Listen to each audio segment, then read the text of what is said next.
in this talk, I will be speaking about leadership and self-management, as you know. Uh, so I will be dividing my speech in two sections. So it will be like total an hour, inshallah. In the first half, we'll speak for 20 minutes, 25 minutes. Then we'll have a break. You can get out and stand up a little bit, eat something. Basically, our attention span is not more than 20 minutes.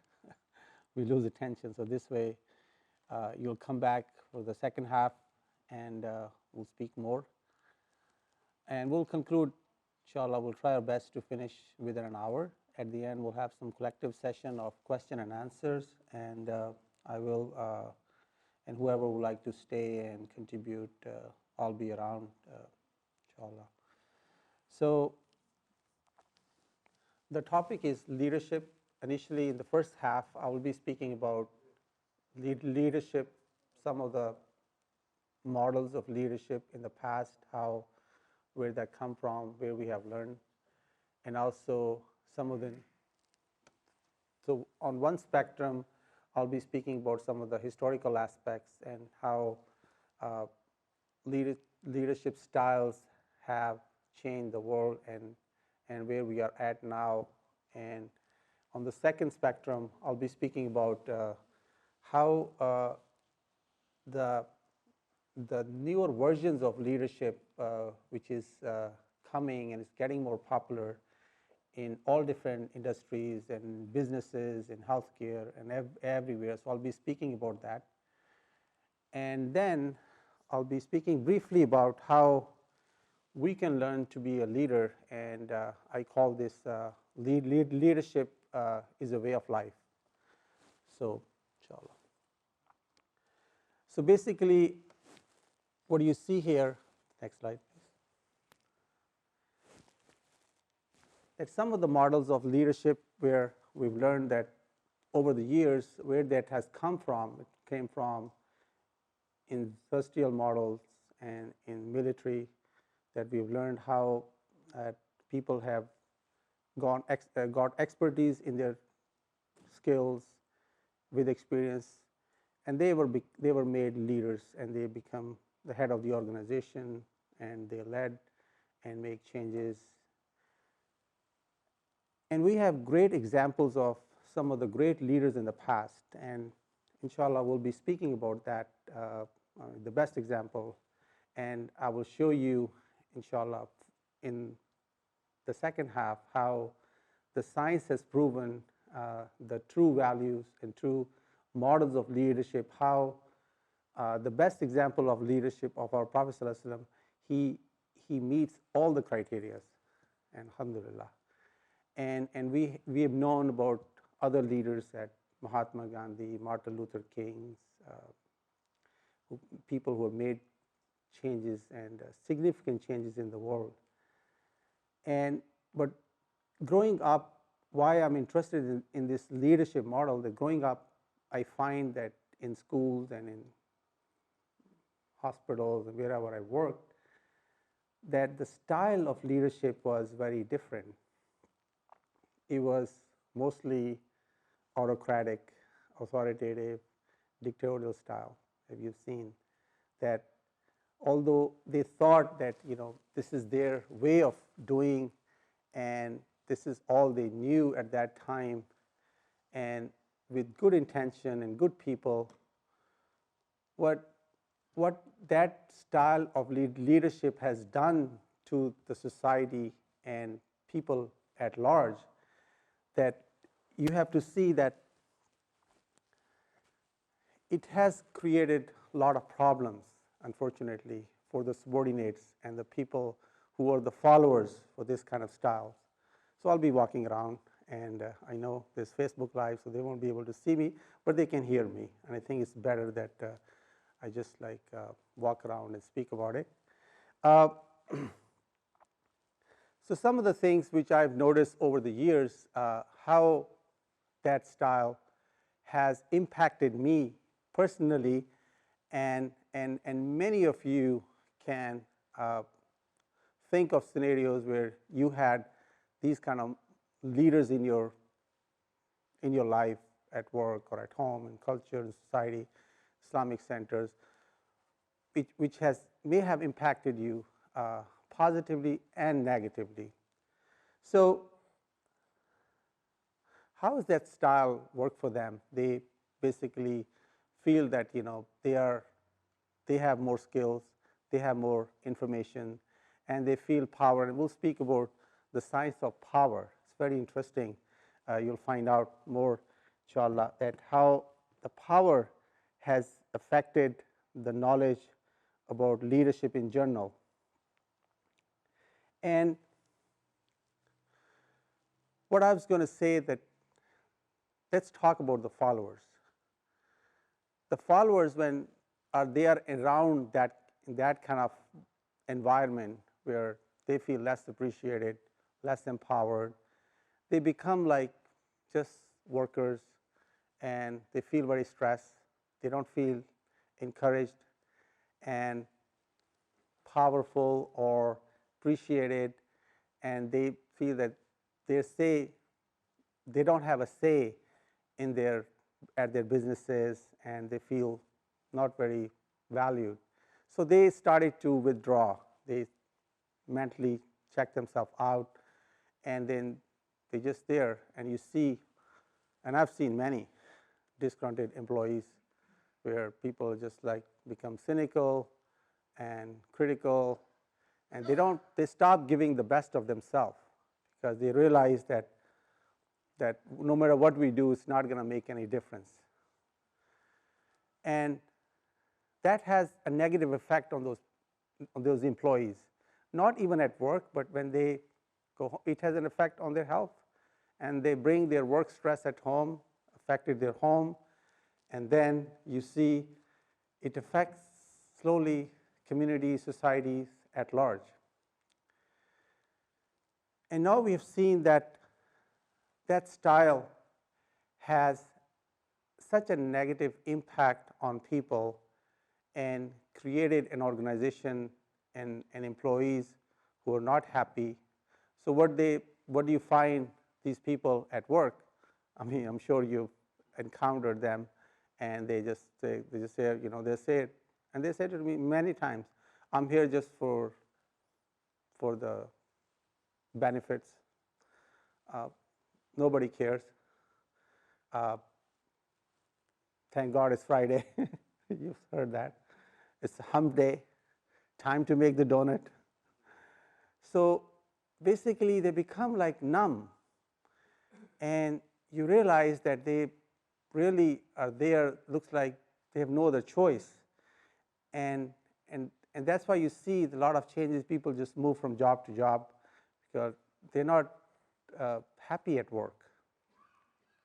So this is one aspect of leadership which we have seen. All of us have seen that, and I've seen it too. So now, on the other side, get the next slide, please. On the other side, we've seen another aspects of leadership, which is I'll be speaking about slowly, where people are more, they have soft skills, they have empathy, there's a collective goals and purpose. They encourage their employees are empowered, and they feel that they have a say and they have a common vision, and they just like go along very well, and everybody work together in a team, and they feel happy at work. So in the autocratic style, there's a science behind the power. I'm going to briefly speak about it. It's very, very interesting. And you see that, can I have the next slide, please?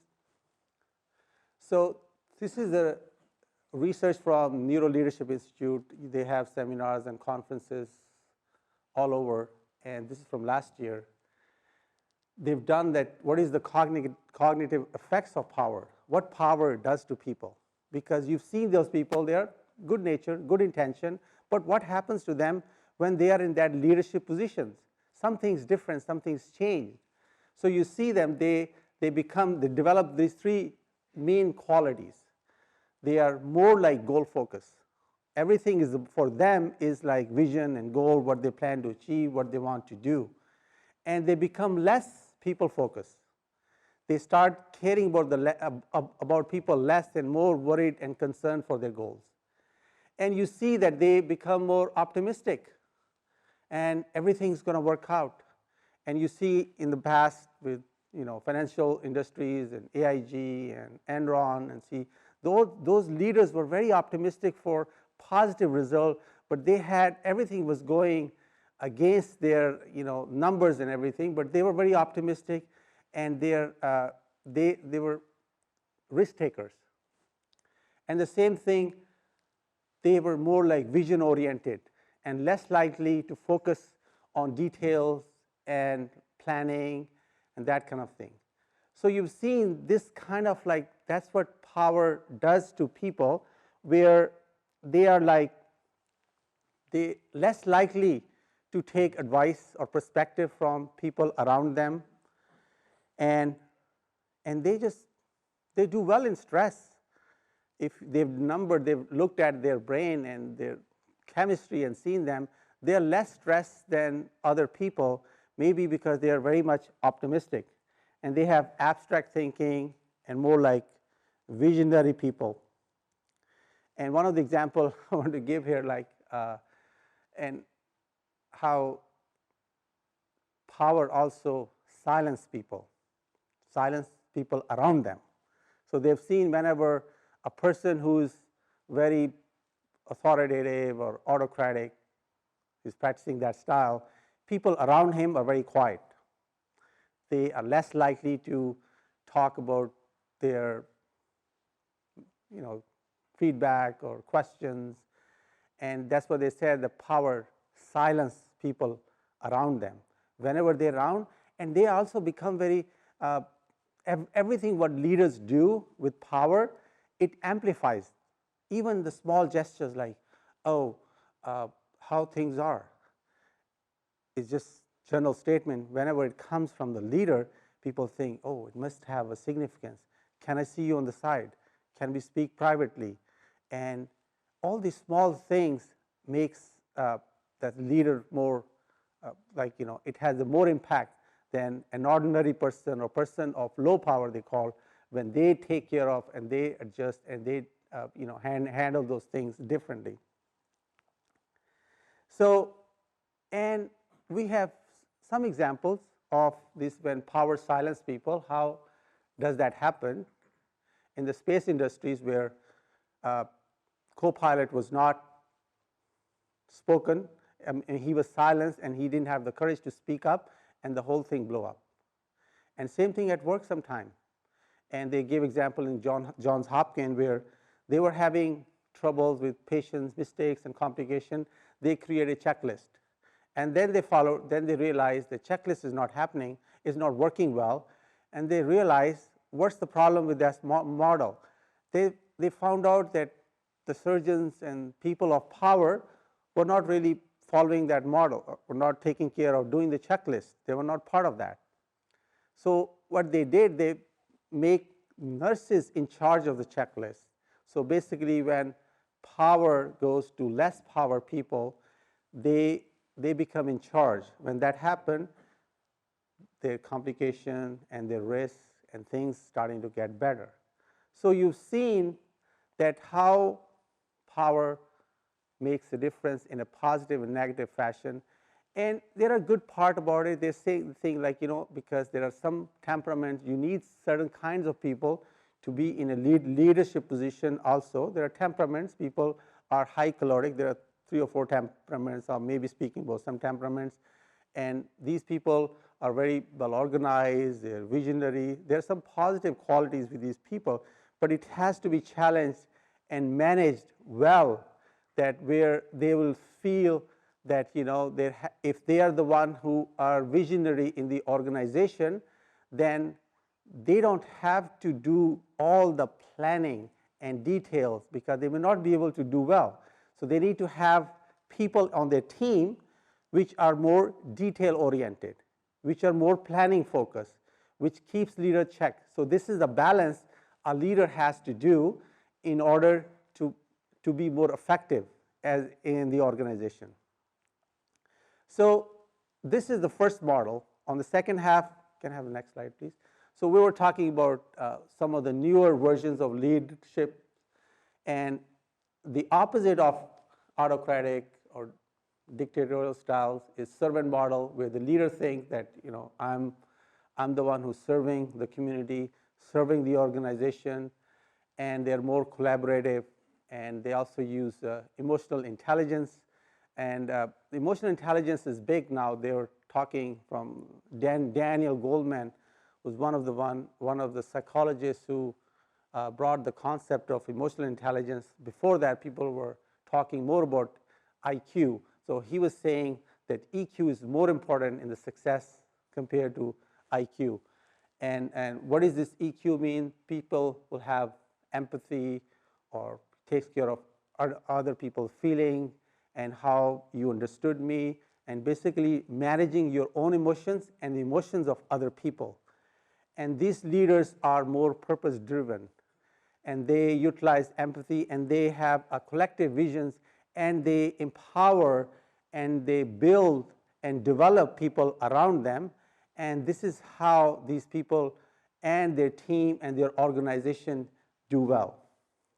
So now we have learned the two visions and the two versions of leadership, what we have known and learned, and some of the newer ones. And you've seen now in good companies, and if you see Google, Microsoft, Amazon, Apple, they are utilizing these principles. Their lifestyle, or their workers, they have very low-key environment. People have autonomy. People follow their passion. They develop their own skills and develop their own projects, and they have been and the leaders above them, they leave them alone. They don't micromanage them, and they see that the progress of that kind of leadership is very helpful for employees, for the leaders, and the organization in general. Inshallah. Can I have the next one? So now, after I've introduced the two concepts of leadership, what I'm going to say that leadership, in my study of leadership over the years, I realized that it's not only about people in power, people who have positions or have titles. Everyone can learn, can adapt, and have these leadership skills. So I call this leadership is a way of life. My daughter's laughing because every single time whenever I develop my website, I said, leadership is a way of life. And she said, she quotes at home too. She said, Daddy, leadership is a way of life. And she knows that a lot, alhamdulillah. What do I mean by that? What I mean that in order for you to be effective and do well in life, you need to have different kind of thinking, different kind of environment, different kind of knowledge. So you become a good leader in all different aspects. So you could be at school, high school, and you could be different than other kids, where you're focusing more on how is the prayer being held at the school, or is there Jummah prayer? Can it be done? What can I do? Can I collaborate with others, formulate a club, maybe establish something, maybe establish a Jummah group? Zahid Bhai is here. So alhamdulillah, we have established a Jummah group at the Robert Wood Johnson, and I talked about it all the time. I said this Salat Center and Jummah group should happen in all the hospitals, and we should just come up with, it doesn't take much, but it takes different kinds of thinking, different kinds of like understanding and feeling the need, and realize that time will pass, we'll graduate, things will go on, life will go on, and if we don't do things now, it will never get established. And on the other hand, if we develop that kind of thinking, a lot of things we can establish and do it on wherever we are. And the same thing with, like I talk about women at home taking care of kids, and they have responsibilities, they're taking off from work, but they are nurturing new generation, they're building new generations, they're spending their time and quality time. That's the leader. That's the leadership style. This is how you empower, this is how you realize that you can develop and have these leadership styles and make a leadership in your own ways. How do you do that? Inshallah, in the next sessions, I will be speaking briefly about some of the skills, some of the things which will be helpful for us to know what can we do differently, how can we learn those skills and go along. So we'll take a little break here.